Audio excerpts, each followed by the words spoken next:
माणसाच्या सानिध्यात 36 वर्ष राहणारी माधुरी हत्तीनी नांदिनीची जेव्हा तिने निरोप घेतला कोल्हापूरकरांचा, जेव्हा तिने तिथून पाऊल काढलं, त्यानंतर सर्वांच्या मनात एक प्रश्न नक्की आला असेल. त्यांना आतुरता आली असेल, की या सोशल मीडियाच्या दुनियेत प्रत्येक क्षणाची चित्रे पाहायला मिळतात.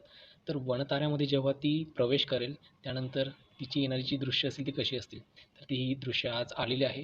वनतारा विभागाचं जे काही सोशल मीडिया पेज आहे, सोशल मीडिया चॅनल आहे Instagramला, त्यावर हा रील टाकण्यात आला आज. हा व्हिडिओ टाकण्यात आला, ज्यात माधुरीचं तिथे स्वागत करण्यात आलं. इतके वर्ष मानवी समाजात राहून आता ती प्राण्यांच्या सहवासात, तिच्याशी समरूप असणारे वेगवेगळ्या प्राण्यांच्या सहवासात ती राहणार आहे. तरी पण जो आक्रोश आहे, जी नाराजी आहे संपूर्ण महाराष्ट्रामध्ये, ती अजूनही दिसतीये या प्रतिक्रियांमधून.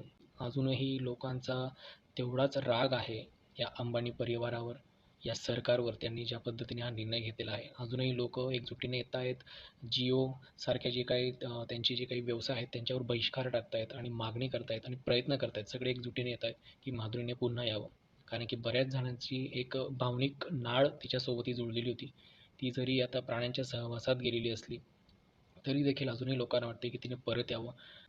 तुम्हाला काय वाटतं? माधुरीने वनताऱ्यात राहणं योग्य आहे यापुढे, की पुन्हा तिची घरवापसी व्हायला हवी?